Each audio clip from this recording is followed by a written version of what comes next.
Hey, what's up, you guys? BDF44 coming at you with another video. All right, so I took a nap, woke up, found out Kyrie opted into his $36 million contract, and the news is he's staying with the Nets. So that is what we're running with. We are not going to speculate further. We're not going to say, oh my God, is he really coming to the Lakers?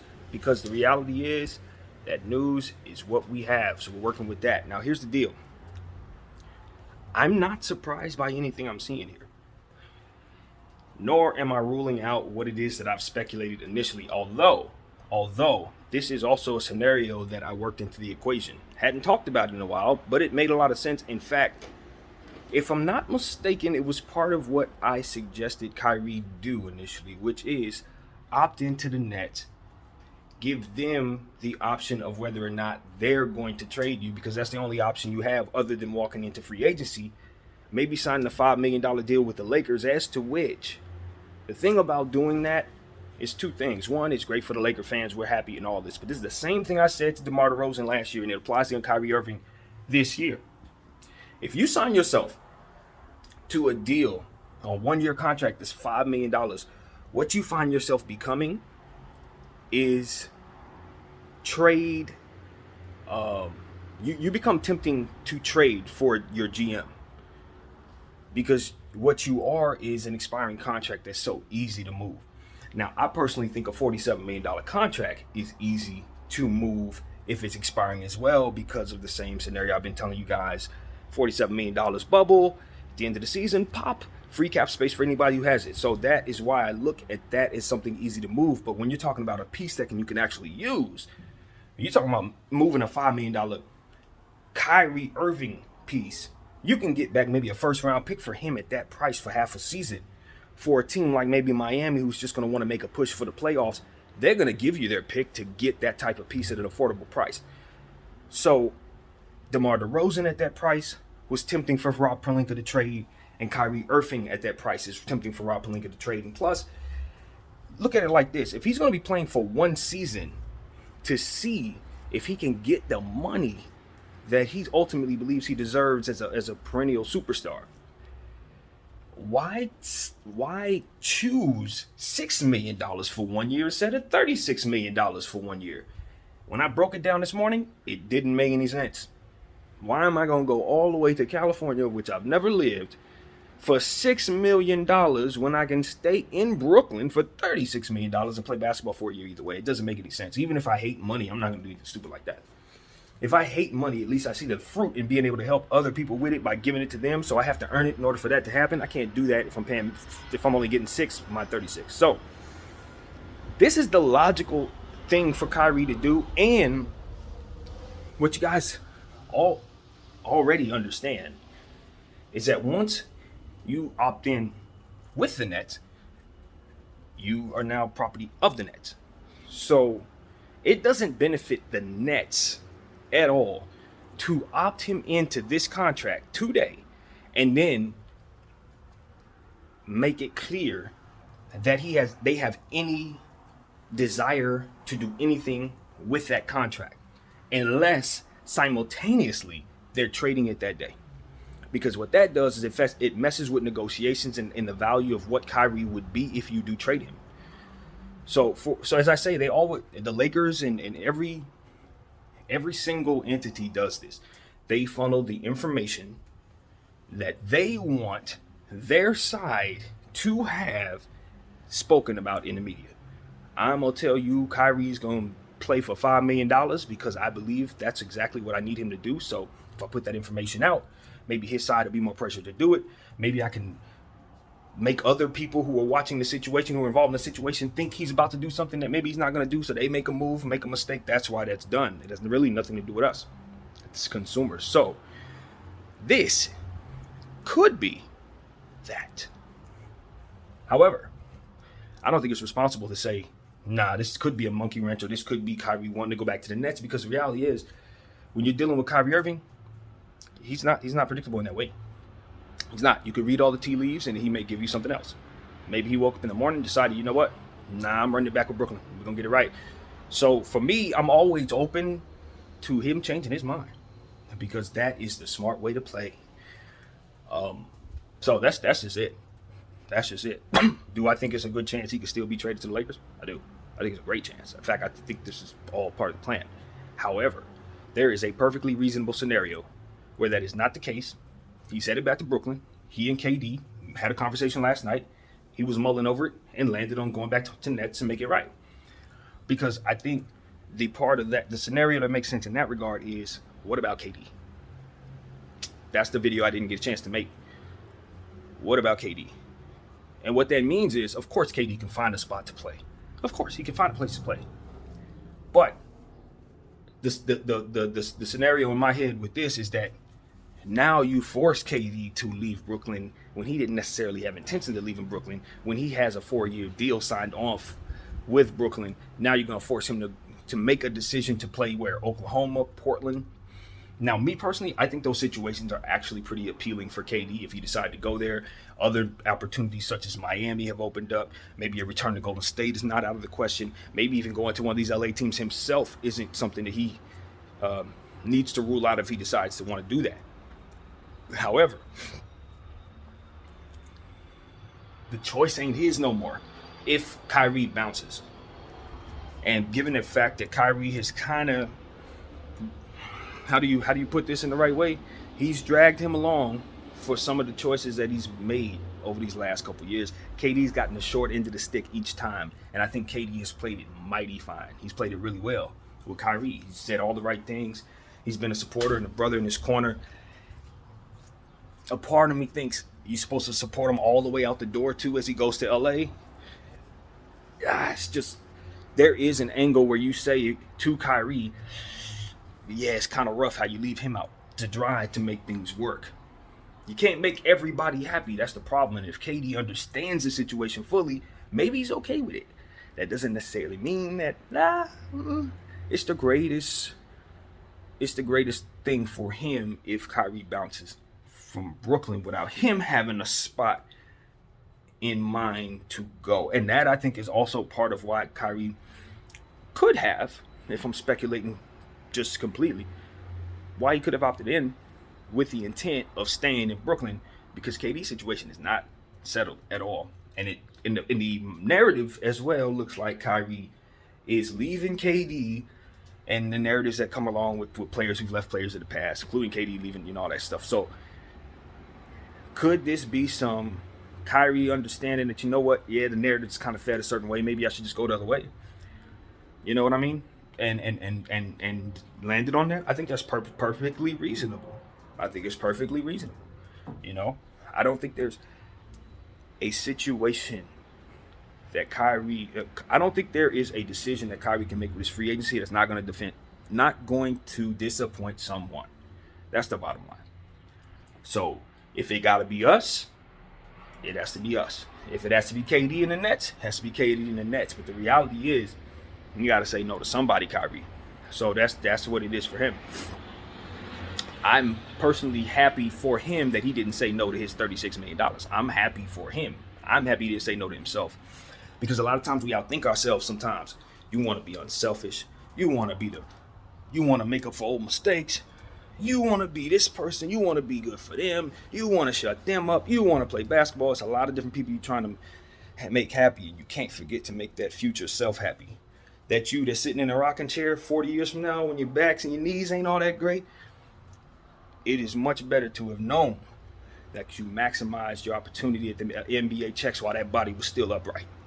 You best believe you're going to have some days later on where you're sitting on that rocking chair and you're going to wish them checks were still rolling in. I don't care how much money you make.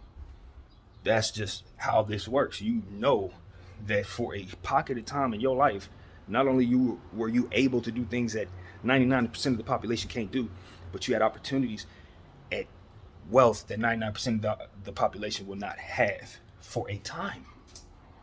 And after that time has passed, that's it. Whatever you made, that's what you got to invest in yourself and your business and your future. If that happened to be $150 million and you blew $70 million of it making choices, that is on you. And so in my mind, Kyrie is now in his 30s. He's old enough to know that, hey, we got to value some of the earthly stuff. It can't just be all spiritual. It can't just be all you know, other stuff. It has to be some tangible gravity, being in Rome type of reality worked into the equation with every decision a human makes. Because at the end of the day, it takes money to live. You know, it takes money to take care of your family. It takes money to make sure they're all healthy, take care of your seed, make sure that they have the ability to deal with whatever comes their way. Life can get weird. You may look up and need to spend $100 million in one setting. If you have it, you can do it. If you don't have it, can't be done, that kind of thing. Who knows? But if you have an opportunity at 36 of them today, trust you me, in this moment right here, this right now, you take that money. You take that money. You know, and this ain't no basketball fan talking. No, sir. This is a black man living in the hood. You take that money, sir. We ain't gonna do that on this channel and pretend like we can just look at it from a Laker fan perspective and act like I'm not a black dude. Hell no. We need to make sure that all of our athletes, whether we're black or white or Asian or Serbian, you got to take your money and you make sure you put it in your family, you guys. You make sure you put that in, you send that stuff back home, man. You know what I'm saying? You from China or something like that, you send that money back home. Because at the end of the day, that's what the NBA's for, man. They're going to make their money off of you. They're going to make their money off of you. They're going to invest in you, their portion of it, and they're going to pocket what they need to pocket, and they're going to keep on going. And those NBA checks that they make off these athletes do not stop for these owners. It doesn't stop. Trust you me. I've been watching the Buss family be very, very, very a part of the Laker organization while players have come in the organization and out of the organization. It's how this works. You know what I'm saying? So the players only have that little bit of time, a little 15, 20 years. Capture your wealth. Capture your wealth, man. So I'm very happy for all players that do that. Like I said, I'm looking for the NBA, not the Lakers, but the NBA to make the changes necessary so that players don't have to make fake cuts to make changes, and teams don't have to go through different difficulties that are present right now in order to get some things straightened out for themselves. So I think that the equation is set. They just got to figure out how best to find a solution for that, and I think they're looking for it. So all in all, hopefully days like this don't have to come around too long for guys like Kyrie Irving. If he wanted to come to the Lakers, have to even mull over something like this. I'm glad this situation got settled before Wednesday, because if we would have had this drag out all the way until Wednesday and Laker fans had 2 days to mull over whether or not the man was going to take $5 million to play with us, I think that was a bad thing. I think that was a really bad thing. Now we got that out the way. We could deal with that frustration. If he ain't coming, we can start the process of figuring out how the heck we're going to do what we need to do to make our team as good as we want to be. So I personally appreciate Kyrie Irving having all of this taken care of before Wednesday. That was a big that was a big deal for what we're trying to do for our team. It's the opposite of what Kawhi did to us too, so we need to acknowledge that. Kawhi made sure he waited to the last possible second, had us mulling over two teams for him to just not pick us. Kyrie didn't do that to Bron. Kyrie didn't do that to us. So salute. I definitely appreciate that. All in all, I'm going to tell you the truth. I'm going to tell you like I said at the beginning of this video. I believe the information that's given to me is the information I should hang my hat on, because that is the smart way to play. However, when you're in this game, you understand that information is given to you for a reason. It's not just given. If Kyrie Irving staying with the Nets, you'll see him on the Nets at the beginning of the season. But if he's going to be traded to the Lakers, I do not expect to see that news come out until a deal is basically agreed upon. If there's no deal agreed upon, don't expect to hear anything about him being traded to the Lakers as it pertains to them strumming up this rumor anymore. I don't expect them to strum up the new rumor unless something actually is going to take place. Because I don't think the Nets want anybody to believe they actually have a chance at taking him from them, because they're going to want to raise that price on him, right? They don't want that Russell Westbrook contract, and they know we are the team that wants him. So they are going to try to make it so that we already have that Russell Westbrook contract off our hands before we do deals with him, so they ain't got to take it back. I think that's also an angle that I can see that I'd probably be thinking if I'm Sean Marks. If I now have Kyrie Irving at $36 million but don't actually intend to keep him, that's a strategy I'm using. I'm going to make damn sure the Lakers have your Russell Westbrook situation straightened out. I want you to give me what what it is you get after that. You don't have me trying to figure out what to do with Russell Westbrook contract. You deal with that. So that's how I would play if I'm Sean Marks. It's another reason, blah, blah, blah. Okay. And last but not least, I think the Brooklyn Nets, I think their situation is like this. And I believe it was someone else who mentioned this, and this makes a lot of sense to me if I'm them. You ain't gonna like this Laker fans, but it's the truth. What do I always say about expiring contracts? They have value. But when do they have value? Trade deadline. Yep. That's exactly what it is, ladies and gentlemen. We may not be able to get Kyrie Irving in the offseason because it may benefit Sean Marks to trade him more so at the trade deadline. Why is it benefiting more to trade him at the trade deadline? Because at that point, you know who needs what in terms of cap space. Now, look, granted, well, yeah, from the cap space, exactly what it is. So with him at $36 million, that expiring contract, just like Russell Westbrook's, is a bubble that pops cap space for anyone who holds it. That's why. That's the problem that the Laker fans may run into in trying to dream up Kyrie Irving from here. Now it's like, okay, Sean Marks look at that contract and say, no, I ain't got to trade that now. I don't have to trade that now. I don't have to trade it now, and Kyrie Irving can't make me trade it now. So what has to now happen in order for Kyrie to become a Laker, in my opinion, is either Kyrie now says, okay, please look for a trade partner, for which, from what I understand, he already asked for that this morning before he even opted in. Let us not forget that. If that news were true, it didn't have to be true in the first place, but we still have that bit of information released to us earlier today before this information came our way. And in order for that to even be possible, what was reported just happened needed to take place. He needed to commit to opting in. Now, I don't know that he's already opted in. I don't know if anything has been signed. So in my mind, it's just a commitment to do so. I don't know that he's actually signed that yet. Don't know.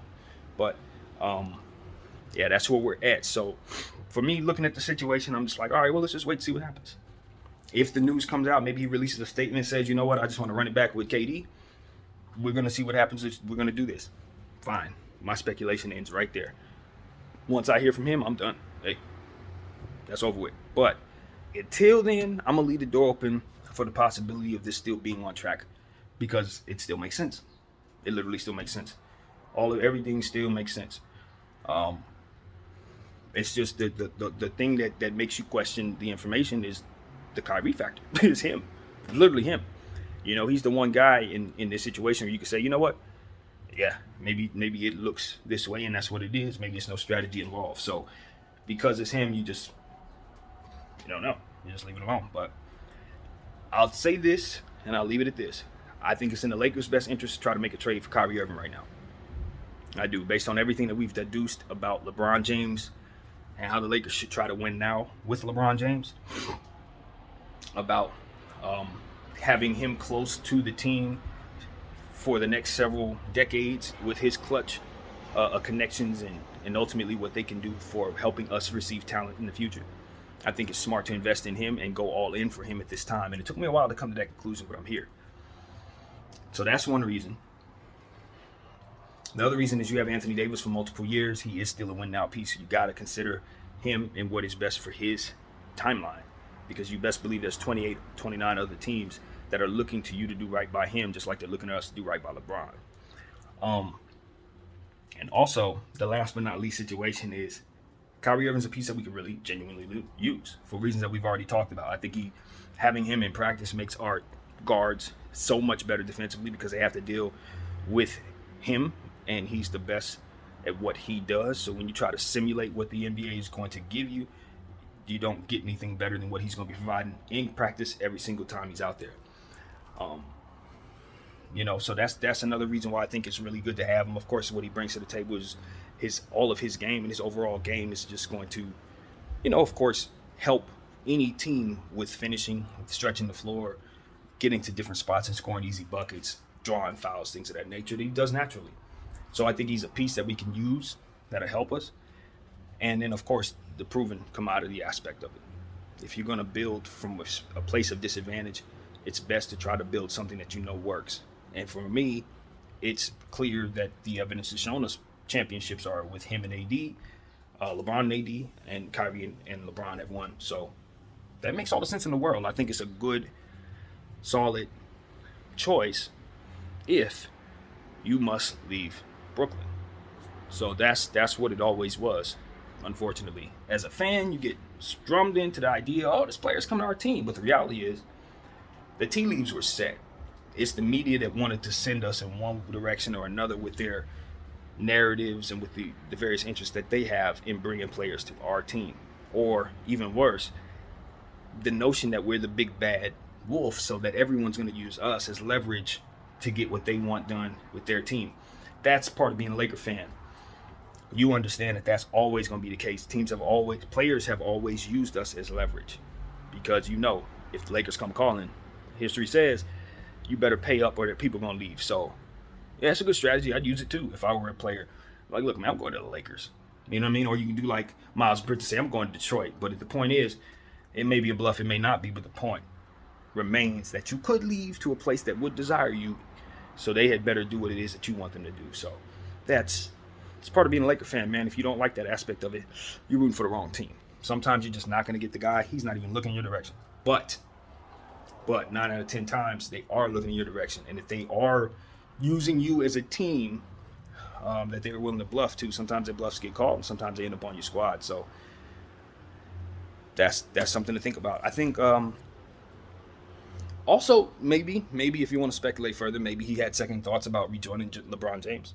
Maybe. There's a bit of a stretch, but it's responsible to say that maybe he just decided that wasn't something he wanted to return to. I was listening to someone this morning, I don't remember exactly who it was, but they were saying that they thought LeBron and Kyrie should just leave it in the past, that it worked as it did. I didn't share that opinion at all. And the reason why I don't share it is because of the specific needs of the organization itself.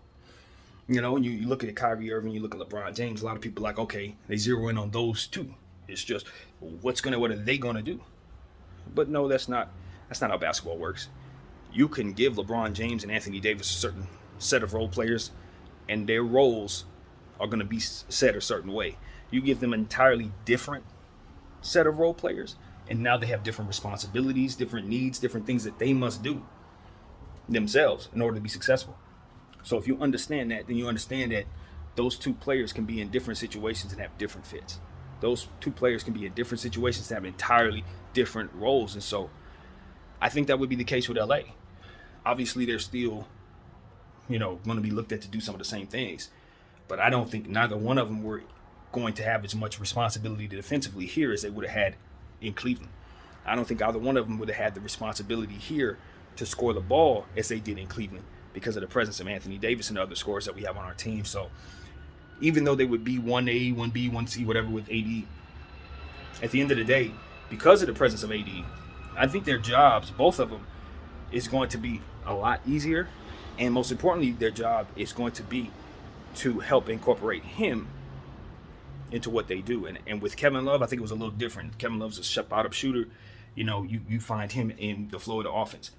AD, and a lot of the times, and to best utilize him, he needs to be the offense. So, it's going to be situations where they're both on the court, and it's probably just in their best interest to dump it off to him and then stand in the corner and wait for him to work. So that's an entirely different dynamic than what they had in Cleveland, and I think it would take a lot of pressure off of them, especially physically. So, I personally believe that this fit would have been just fine if we continue to build in this vein. And I don't love the Brooklyn fit. I don't love it. I don't. I didn't really love it when it was James Harden, KD, and Kyrie. And the reason why I didn't love it personally is because I didn't see enough size. I'm not a believer in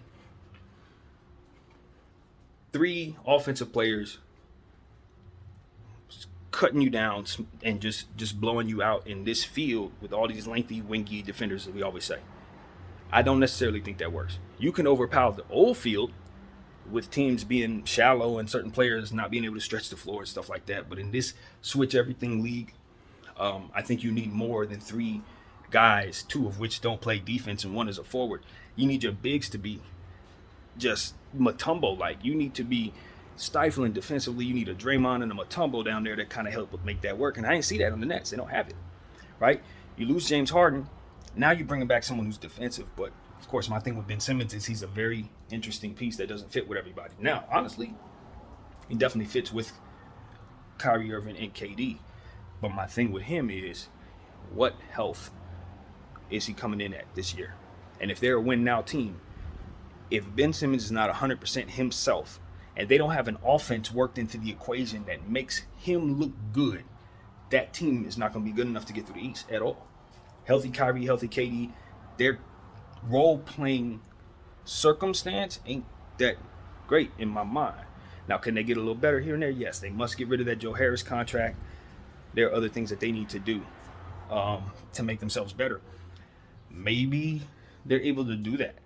But with them being so gung-ho about Kyrie Irving staying and him opting in, they have even less to work with.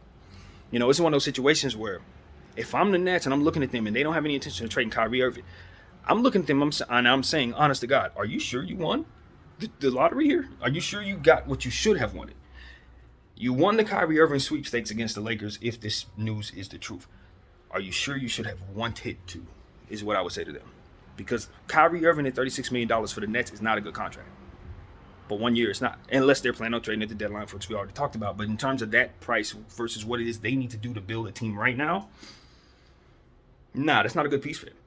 It's not. It's a good piece for us based on what it is that we have, AD and Bron. But based on what it is that they have, hurt Ben Simmons and KD, I don't think that's the greatest fit. I don't. First of all, Ben Simmons is so unorthodox that you have to actually see him work with those two.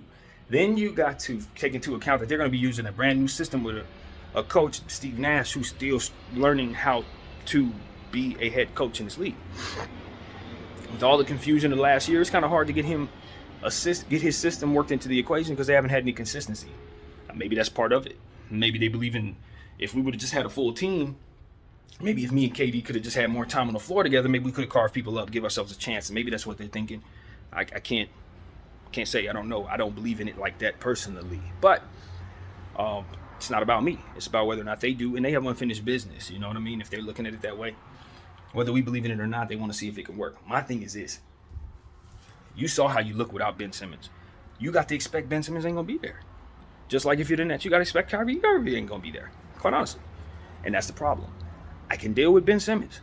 I can deal with Kyrie Irving. I can't deal with Ben Simmons and Kyrie Irving if I'm the Nets. If I'm the Lakers, different. If I'm Golden State or somebody else, different. But if I'm them, I can't handle both of them. So them sitting up, winning tonight's Kyrie Irving sweepstakes and holding a cigar and smiling and laughing, I can't see them doing that. I'm not gonna lie to you, I can't see them doing that. I don't think this is a win for them. I think they need to trade him to the Lakers. I really believe that. I think that's what's best for their team. And then from there, I think the best thing for them to do, honestly, is probably bring KD what he wants. Trade Ben Simmons. I'm on the fence about that. You guys know I flip-flop about that. I like Ben Simmons in Brooklyn. But if I keep coming to the conclusion that he's probably not going to start the season, or if he does start the season, he ain't going to make it through the season, it could be something that pulls him away from the game. I already seen how that looked, Brooklyn.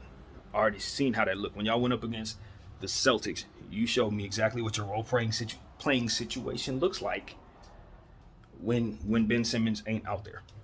So if that's what you guys are signing up for, you're probably going to get the same results.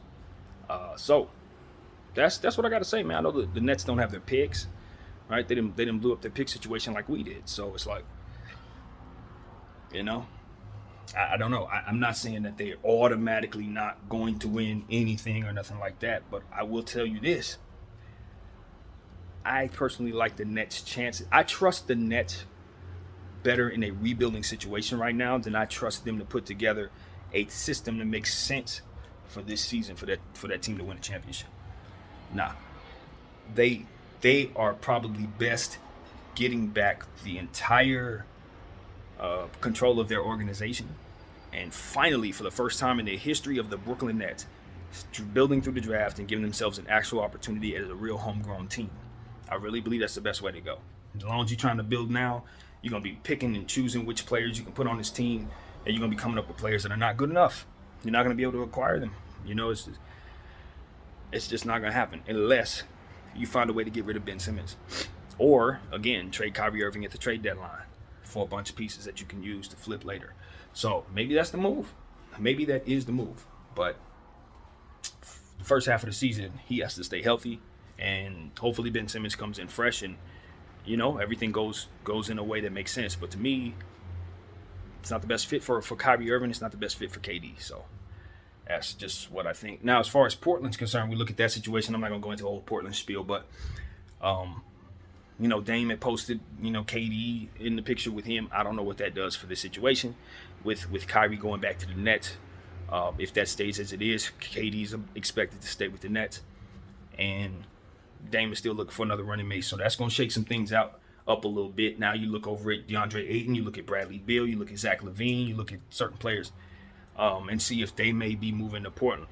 All right, if KD's not moving to Portland, maybe the Lakers are actually looking to really legitimately fill that spot with a star. So if we can't get Kyrie, don't rule out us trading Russell Westbrook for another star if we're able to pull something like that off. I don't think the Lakers are done here as far as if we can't get Kai, don't think we ain't going to go after Bradley. Don't think that for 1 second. Or don't think we ain't going to go after Zach or somebody like that. I think the Lakers have their mind set on how they want to build. So we'll see if that plays itself out. Either way, priority number one still stands. We must trade Russell Westbrook's $47 million contract as soon as possible, or at the trade deadline. I don't want to start the season with him if we're considering trying to be a win-now team. I don't. Based on what I saw last year, the fit is terrible. It's not even about whether or not he plays well or doesn't. We just need a strong defensive presence at that point, and a strong floor spacing presence at the point guard. Now, I know Kyrie's not a defensive player, but that's floor spacing and his gifts help. And plus, if we can bring in John Wall on top of that, that settles it. So maybe we can still go after John Wall if he gets bought out. I could totally see us trying to bring in John Wall. That would be a great acquisition either way, especially if we have Russell Westbrook on tab. We'll have a real illegitimate backup or another replacement point guard to kind of take some of those duties, which is something I think the Lakers are probably looking to do. So yeah, it's something to keep an eye open for. But that's it. That's my Laker rant for the day. Obviously, we're absorbing the news, taking it as it is. But I don't think the Lakers are done, and I don't think the Nets are smoking a cigar right now. I don't think that at all. I think they're fielding calls, and I think they're still trying to figure out what they want to do with their team. But I do agree with what I heard on ESPN as it pertains to now everybody in the Nets organization needs to come together and figure out what they want to do next. No more back channel talking, no more not being in the same room. Now that everybody's on the same page, signed on, now let's figure out what we're going to do. Are we keeping Joe Harris? Are we keeping Kyrie Irving? KD, do you want to go somewhere else? Ben Simmons, are you healthy? These are the answers to the questions that I think all of those people in that organization need to sit down and talk about before anybody does anything else. I really believe that. Because everybody is maneuvering what they should do. Everybody telling the world what the Nets should do, what the Lakers should do, what Kyrie should do, what KD should do. But those people, I think, need a updated powwow. They need to come together after all this has happened this week and figure out where they want to go from here. Because I have a feeling that there are some things to discuss. And I think some people have some, probably still have more conclusions to come to about what they want to do with that team. Honestly, because they are not good enough right now. That's all I got to say about that. So, that's what I got. BDF44. I thank you all for watching. I'm out.